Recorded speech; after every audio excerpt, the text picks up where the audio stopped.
안녕하세요. 오늘은 시조에 대해서 살펴보도록 하겠습니다. 일단 시조는요 고려 말부터 시작해 가지고 지금까지 만들어지고 있는 상당히 오랜 역사를 가지고 있는 문학갈래의 하나입니다.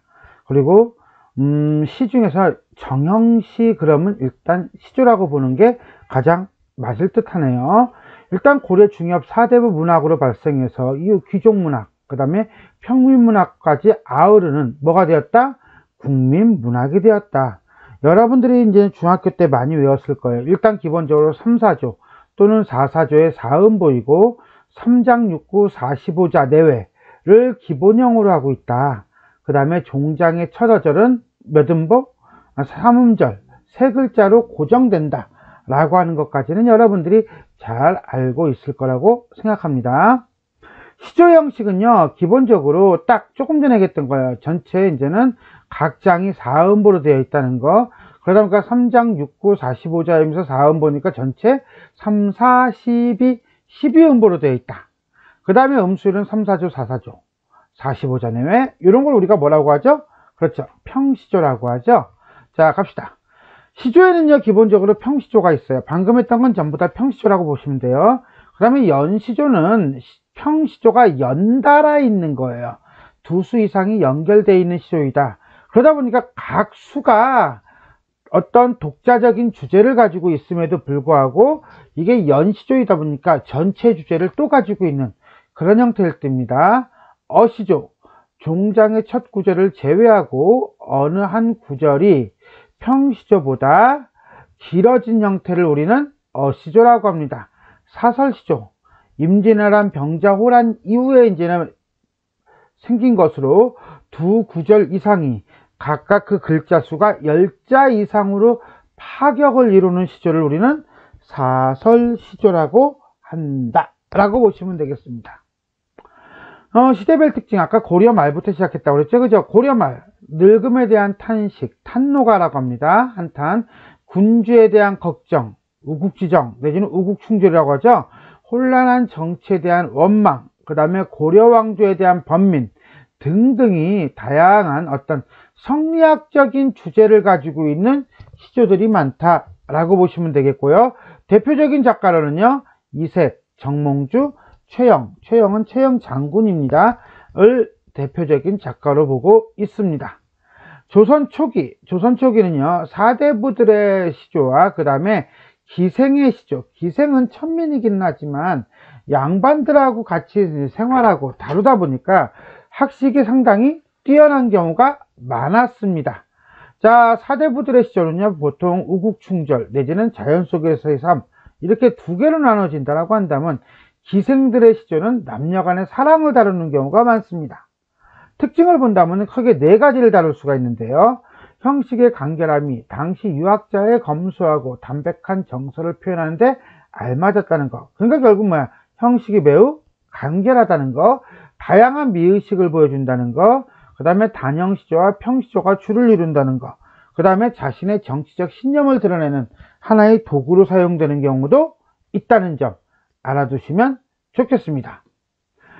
자, 조선 후기라고 하는 건요 임진왜란 내지는 병자호란 이후를 얘기합니다. 조선 중기 이후 가객이라고 하는 게 생겨났어요. 이제 전문직이라고 보시면 돼요. 김천택, 박효관, 김수장, 안민영. 그래서 시조 창이니까 노래겠죠, 그죠? 자, 보편화되어 있다는 거. 조선 후기 평민의식의 성장과 더불어 작가층이 평민으로 확대가 됐다는 점도 알아둘 필요가 있습니다. 특히 정형적인 평시조의 틀에서 벗어나서 뭐가 많이 창작되었다? 사설시조가 많이 창작되었다. 더군다나 김천택, 박효관, 김수장, 안민영 같은 경우는요 시조를 자기가 만들어서 부르는 경우도 있지만 보통은 시조집을 만들어 가지고 주위에 있는 시조들을 엮는 데다가 많이 주력을 가했어요. 그리고 작가층이 평민이 많이 확대되다 보니까 조선 전기나 고려 말과는 달리 작자 미상, 작자가 성은 미가요 이러면 상이가 아니라 이게 작자를 알 수 없다라는 거죠. 왜? 당시 평민들은 이름이라는 게 없었으니까요. 그런지는 사설시조가 많다.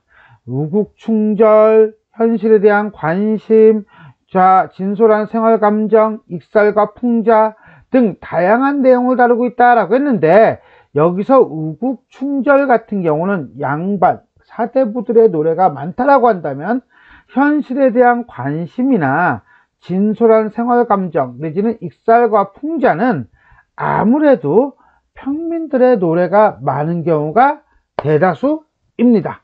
이렇게 본다면 우리는 일단 기본적으로 시조에 대해서는 평시조 3장 6구 45자 내외, 사음보이고 3사조 4사조라는 거, 종장의 첫 어절은 세 글자로 시작한다는 거, 요거 하나 잡아두시고요. 그리고 난 다음에 고려말, 조선전기, 조선후기 특징별로 시대별 특징으로 해가지고서나 작품을 정리하는 것이 낫겠다라고 생각할 수 있습니다. 자, 지금까지 우리는요, 시조의 전체적인 특징에 대해서 알아봤습니다. 수고하셨습니다.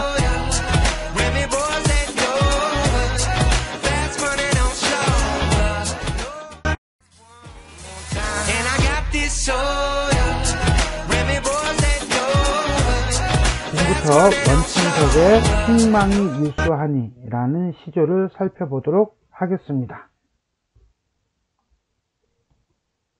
한번 전체 본문을 읽어볼까요? 우리가 시조니까 딱 세 줄이에요.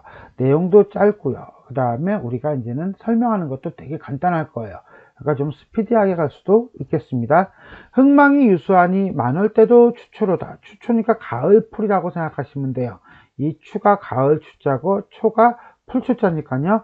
500년 왕업이 목적에 붙였으니 석양에 지나가는 객이 눈물겨워 하노라. 이거 500년 왕업이라고 하는 거 보니까 고려 말이군요. 한번 한행 한 장 한 장 살펴봅시다. 흥망이 유수하니, 유수 운수가 정해져 있으니, 흥하고 망하는 것이 정해져 있으니 운명론적 세계관이라고 보시면 되겠네요. 만월때가 추초 가을풀이로구나. 가을풀이니까 계절감을 나타낸다. 시각적 이미지다 라고 볼 수도 있겠지만, 이것은 가을풀은 어때요? 시들죠. 그러니까 이면적으로는 몰락한 고려 왕조를 비유해서 구체화시키고 있다 라고 볼 수도 있습니다. 500년 왕업이 고려 왕조가 되겠네요. 고려 500년이니까요. 목적에 붙였으니, 목자는요, 목동할 때 목자예요. 적자는 피리적자예요. 그러니까 목동의 피리소리. 자, 여기 추초가 시각적 이미지라고 한다면 목적은 그러니까 청각적 이미지를 사용하고 있다 라고 보면 되겠는데, 문제는 500년 왕업이라는 고려 왕조가 목동의 피리 속에 담겨져 있다는 것은 결국 뭐야? 역사가 무상하다, 인생 무상, 이렇게 이해하셔도 되겠습니다. 석양의 시간적 배경인가요? 그렇죠, 시간적 배경이요. 하지만 석양은 해가 떨어지는 거죠. 그러니까 고려 왕조의 몰락이라는 두 가지의 의미를 갖는다 라고 보시면서 지나가는 객이 누군데? 그렇지, 화자 자신이죠. 눈물겨워 하노라. 뭡니까? 왕조가 망한 것에 대한 슬픔 내지는 탄식. 그러면 우리는 뭐야? 맥수지탄, 이렇게 볼 수 있겠어요. 자, 그런데 추초에서 우리는 두 개의 의미, 그 중에 이미지를 통한 의미를 파악할 수 있었고요. 자연스럽게 목적과 석양으로 이렇게 이야기가 진행되면서 공통분모는 뭡니까? 몰락한 고려왕조, 역사의 무상함, 고려왕조의 몰락, 이런 식으로 내용이 진행되고 있다는 점 참고로 알아두시면 좋겠습니다. 자, 정리하겠습니다. 평시조고요. 정형시이다. 회고적이고 감상. 이때 감상은 문학작품을 감상한다가 아니라 감은 감정, 상은 상처예요. 상처받은 감정이라고 보시면 되겠어요. 3사조, 4사조, 사음보이다. 제재는 만월때와 목적이고요. 고려왕조에 대한 회고, 그 다음에 슬픔 정도가 되겠다. 은유, 영탄, 중의법을 사용하여 주제를 형성하고 있다. 어떤 점에서 추초, 표면적인 의미는 가을의 계절감이지만 이면적 의미는 몰락한 고려왕조의 구체화이다. 석양, 시간적 배경을 나타내고 있지만 사실은 뭐다? 고려왕조의 몰락을 다루고 있다. 목적, 피리소리, 청각적 이미지라고 했어요. 역사에 무상합니다. 순서는 추처, 목적, 석양 쪽으로 갔었죠. 참고로 알아두시면 좋겠습니다. 고려 멸망을 시각적, 청각적 조금 전에 봤어요. 그죠? 추초하고 목적을 통해서 표현하고 있다 라고 볼 수가 있겠습니다. 자, 그러고 보니까 우린 두 가지가 3장 안에 같이 묶여 있다는 걸 알 수가 있겠네요. 지금까지 원천석의 시조 흥망이 유수한이에 대해서 살펴보았습니다. 수고하셨습니다.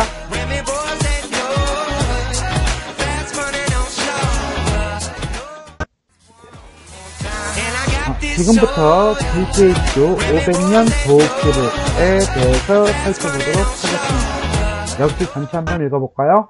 500년 도읍지를 아까 얘기했어요. 고려왕주라고 필마로 돌아드니 산천은 의구하되 인걸은 간대없다. 어집어 세 글자네요. 그죠?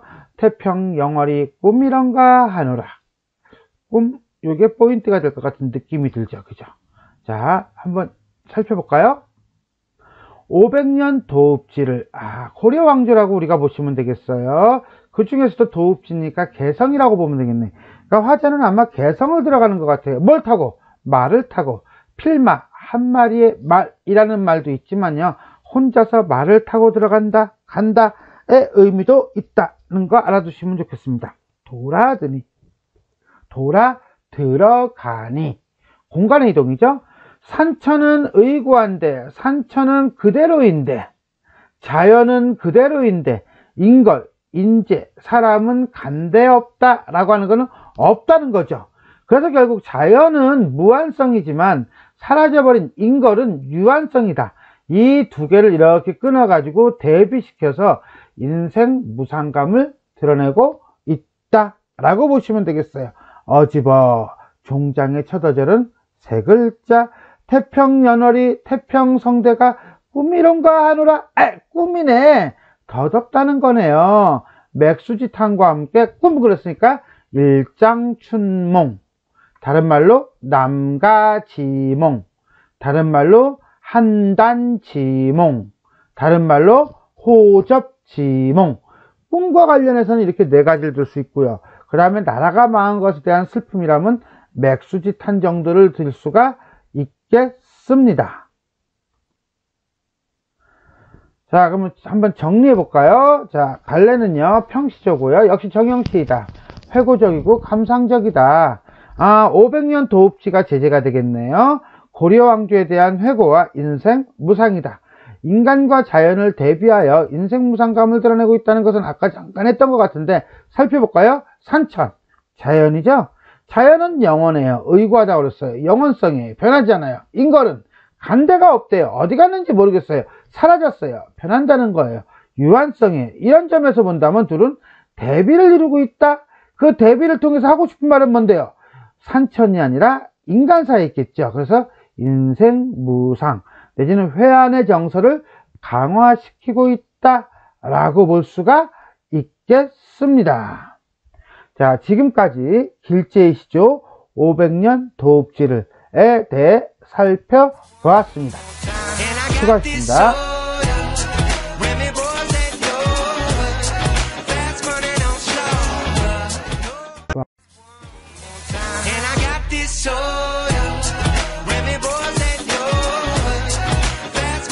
지금부터 정도전의 시조 선인교 나린무리에 대해서 살펴보도록 하겠습니다. 자, 역시 마찬가지로 한번 읽어볼까요? 선인교 나린물이 자동에 흘러들어 반천년, 반천년 똑같아. 500년 왕업이 물소리뿐이로다. 아이야 고국 흥망을 무러무삼하리요. 자, 한 장 한 장 살펴보겠습니다. 선인교 나린물이 자동에 흘러들어 반천년, 500년 왕업이니까 고려왕조가 되겠네요. 물소리뿐이로다. 일단 선인교, 다음에 자동, 이거는 과거 흥성하던 잘 나가던 고려의 모습이라고 보면 될 것 같아요. 그럼 이때의 물은 역사라고 이해해도 상관없습니다. 어쨌거나 화자는 선인교와 자동에서 선인교에서 물을 보면서 시상을 써나가고 있다. 시상 유발의 매개체이다. 이렇게 보면 되겠어요. 근데 500년 왕업이 뭐뿐이야? 물소리뿐이야. 지금은 never, nothing, 아무것도 없어. 한마디로 인상 무상, 인생 무상. 청각적 이미지죠. 소리니까요. 그런 점에서 본다면 초장과 중장은 과거와 현재가 어떻게 되고 있다? 대비되고 있다. 아히야. 이거는 내적 청자로서 아이를 든 것을 할 수도 있고요. 그냥 영탄이라고 볼 수도 있는 거예요. 자, 고국 흥망을, 나라가 흥하고 망하는 것을 물어서 무엇하리요? 가만. 이거는 무상감을 극복하는 태도? 설의법까지는 알겠는데 이게 극복이야? 이건 누가 쓴 거죠? 그렇죠. 정도전이라는 사람이 쓴 거예요. 그걸 여러분들이 알면은 요게 나와요. 어떻게? 이렇게요. 작가 정도전은 조선왕조를 세운 개국공신이라는 점을 염두에 둔다면 종장은 망국에 대한 비탄이라기보다는 망국의 현실을 인정하고 무상감을 극복하려는 태도를 드러낸다고 볼 수 있다. 야, 흥하고 망하는 거 그거 말해서 뭐해? 그건 다 끝난 일이야. 차라리 새 나라, 새 왕조를 세우자. 이런 식으로 이제는 진행한다. 이렇게 이해하시면 조금 쉬울란가? 정리해 보겠습니다. 자, 역시 마찬가지로 평시조고요. 회고조이고 감상적이다. 3사조, 4사조, 사음보이다. 선인교와 자하동. 선인교에서 흐르는 물이 자하동으로 흘러간다고 했어요. 고려왕조에 대한 회고와 그 다음에 무상감을 다루고 있다. 은유, 영탄, 서리법을 사용하여 주제를 드러내고 있고요. 청각적 이미지 어디 있었죠? 그렇죠. 물소리 뿐이로다에 있었어요. 그걸 통해서 고려왕조의 멸망을 드러내고 있다라고 볼 수가 있겠습니다. 자, 지금까지 정도전의 시조, 선인교, 나름무리에 대해 살펴보았습니다. 수고하셨습니다.